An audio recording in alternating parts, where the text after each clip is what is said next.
պետք է չմոռանանք ինչի համար ենք հավաքվել։ Եթե դուք նկատեք իշխանության հայտարարությունները, դրանք հին են, դրանք մասնավորեցված, անհատական, անձնավորված են։ Մեր հայտարարությունները, մեր ուժի ներկայացուցիչների հայտարարությունները, խնդրում եմ մեր հայրենակիցները թող որակական տարբերությունը նայեն։ Մարդիկ խոսում են խնդիրներից, խոսում են օրինակ հայփոստի բարձրացած սակագնից, խոսում են հայփոստի էֆեկտիվության կտրուկ աճից, կառավարման համակարգից։ Ինչ ենք մենք տեսնում, ինչն է մեր խնդիրը պարոն Կոնջորյանի տեխնատության հետ, որ կա շահերի բախում։ Ազգային ժողովը նշանակում է կառավարություն, որտեղ աշխատում է նախարարը բարձր տեխնոլոգիաների, որի տակ կա հայփոստը։ Վերահսկողության մեխանիզմը ազգային ժողովը պետք է վերահսկեր, որ մի կետով 80% չբարձրացնեին սակագինը։ Կան ընկերություններ, որ 10 տարի չեն բարձրացել սակագինը, անգամ թանկացումների այս ժամանակաշրջանում։ Դուք գիտեք, որ ընկերության մասին է խոսքը։ Եթե իշխանության եւ եթե ընդհանրապես օրենսդիր իշխանության ազգային ժողովում որևէ աֆիլիացիա չլիներ այդ ընկերության տնօրենի հետ, այսինքն եթե տնօրենը այդ ընկերության եւ ազգային ժողովի իշխող կուսակցության խմբակցության ղեկավարը իրար հետ կապ չունենային, հարց պետք է առաջանար այդ անձնավորությանը, իհարկե չեմ ուզում որպես ֆիգուր եմ ասում, թե ինչու է սակագինը բարձրացել, ինչու այդ ժամանակվա ընթացքում որևէ շահույթ չի ստացվել, բաշխվել է 0 դրամ, միակ շահույթը, որ բաշխել են իրանք, Էրնեկյանի աշխատած փողն ա եղել, Էրնեկյանի էկոնոմիան ա եղել, Էրնեկյանի կարող է բարձր աշխատավարձ տալ, չէր տվել այդ մարդը։ Ու էկոնոմիա արել, խնայել է։ Շահույթներ չի տվել պետությանը, իրենք եկան եւ սկսեցին։ Պետության հետ համաձայնեցրած խոսքը իրենք ասեցին, որ պետության հետ համաձայնեցրել են, որ դեռ չբաշխեն։ Մենք ասել ենք, որպես սեփականատեր կարող եք բաշխել, ոչ թե չի տվել, այլ ներկայացրել է շահույթը, ասել են կարող ես վերաներդրում անես։ Դա իր իրավունքն է, բայց հենց դա Պարոն հեսա պատասխան։ Հենց դա ապացույցն է, որ էֆեկտիվ չեն կարողանում իրանք կառավարել։ Իրանց ընթացքում չի առաջացել այդ գումարը։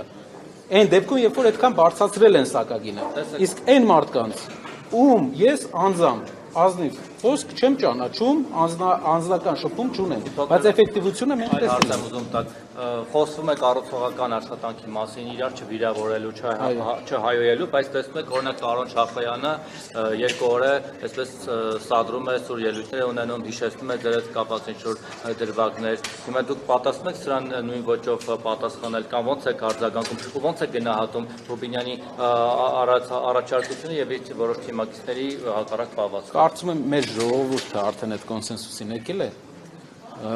Ժամանակի հարց է, որ որոշ գործիչներ դա հասկանան։ Իհարկե կլինեն խնդրահարույց պահեր, ես էլ եմ տեսնում, որ կլինի խնդրահարույց պահեր, բայց հայկական քաղաքական միտքը եթե ազնիվ լինենք այսքան ժամանակ, ընդդիմադիր եւ իշխանական հակադրության այսքան ժամանակ չի եղել, որ չունենք մենք օրակարգում չի եղել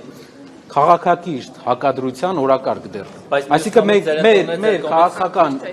մեր քաղաքական միտքը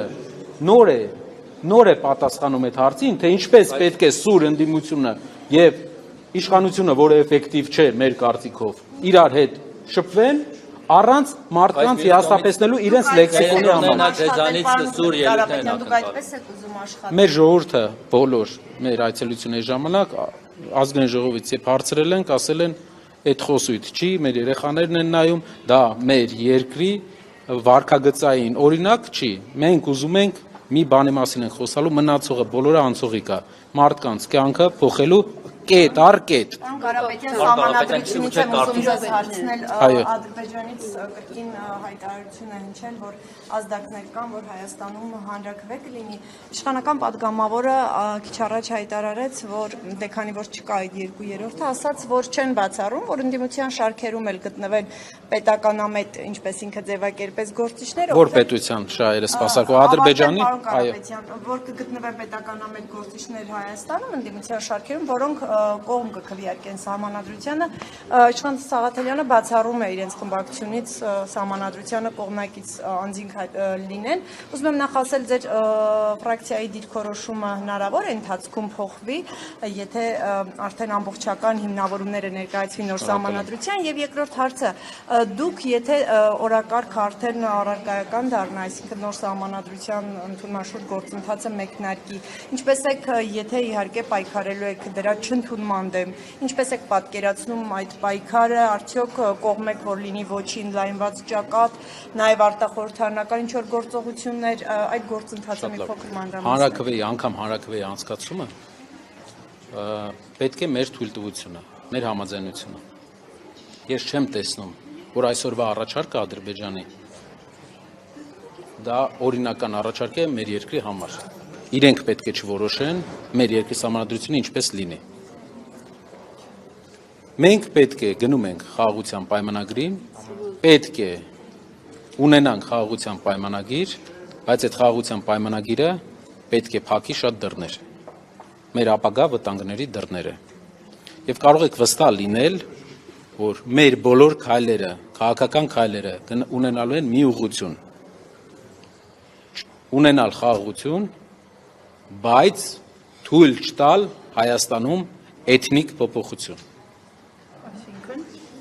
Այսինքն էթնիկ միատար պետություն է, որտեղ 90%-ից ավելի հայ բնակչություն, ինչ է կապնարկում, բան, 4-5 ամսվա ընթացքում, այսօր խոսքի ժամանակ նաև մեր իշխանական գործընկերները երևի չէին լսել խոսքերը, իրենց ինչ-որ տեղից ուղարկում են, մինչև վերջ չեն նայում։ Բազմաթիվ անգամ հարևան երկրի ղեկավարությունը բազմաթիվ անգամ նշել է, որ իրենք ունեն միտք Հայաստանում փոխել էթնիկ ժողովրդագրական վիճակը։ Դուք չեք տեսնում դա։ Այդ սահմանադրությունից դուք չխոսեցիք, պարոն Ղարաբեկյան։ Մեկնաբանում եմ այնպես, որ իրենց երկրի առաջնորդը 4 ամիս առաջ, մի քանի ամիս առաջ, կարող է արդեն անցել է 4 ամիսը, հայտարարել է, որ իրենք ցանկանում են վերադառնալ Հայաստան, իրենց ասելով վերադառնալ, բայց իրենք այստեղ չեն եղել։ Եվ այդ իսկ պատճառով մենք տեսնում ենք, որ այդ մարդկանց ծրագիրը երեք էլ հայտարարեցի, եթե դուք ուշադիր լինեք, Ադրբեջանի կրթության նախարարը, դասագիրք գրողը, երեխեքին մեծացնում են այդ դասագրքերով, ասում է, որ Արևմտյան Ադրբեջանի թեզը մեր ապագա ազգային ինքնագիտակցության մի մասն է լինելու։ Այսինքն դուք 3 միլիոն ժողովուրդ է ապրում եւ Ադրբեջանը մտադիր է մեր երկրի էթնիկ կազմը փոխել, դուք էլ ակնարկում եք 300,000 ադրբեջանցիների վերադարձի մասին։ Մենք չենք ակնարկում, մենք ասում ենք, որ իրենք հայտարարում են այդ թեզը։ Դուք ասում եք, վերում եք եւ ասում եք էթնիկ կազմը փոխելու մասին, բայց փակագծերը չեք բացում։ Դուք ակնհայտորեն նկատի ունեք թեզը, որ 300,000 ադրբեջանցիներ վերադառնալու են։ Բացեմ թեզը, որ իրենք ցանկանալու են Հայաստանում քիչ, ինչպես նշել եմ, դա կլինի տարիների ընթացքում, կգան ֆինանսական ռեսուրսներով, կսկսեն գնել հողատարածքներ, կսկսեն գնել տներ, մեկին ավել գումար կտան, կսկսեն գնել։ Մենք չունենք օրենք, որը սահմանափակում է իրենց կողմից ստեղծված ընկերությունը ինչքան գույք կարա գնի, ինչքան չէ։ Մեր առաջարկը, ապրեք, դրա համար մի հատ առաջարկ, Հակա Սաֆարովյան օրենքը մենք կարողանանք Հայաստանում գործարկենք, ինչ վերաբերում է սահմանադրության հետ կապված, դուք վստահ եղեք Հայաստանում այնպիսի խաղաղության ենք գնալու, որ հարևան ոչ մի երկիր որևէ ձև Հայաստանի ժողովրդագրական վիճակին, ներքին գործերի խարդվելուն հնարավորություն չի ունենալու։ Սահմանադրության համար ոչի ճակատ է լինելու։ Սկսում է խմբակցության նիստը ազգային ժողովը պետք է քվեարկի, ազգային ժողովը անդիմությունը չի քվեարկի։ Մտափոխվեք եւ կողմ քվեարկողներ։ Ինչին։ Սա նոր սահմանադրությանը, թե դուք բացառում եք։ Ադրբեջանի, նայեք, կարևոր հարց է։ Ադրբեջանի կողմից առաջարկող սահմանադրությանը չի լինի մեր կողմից որևէ դրական վերաբերմունք։ Շնորհակալ եմ։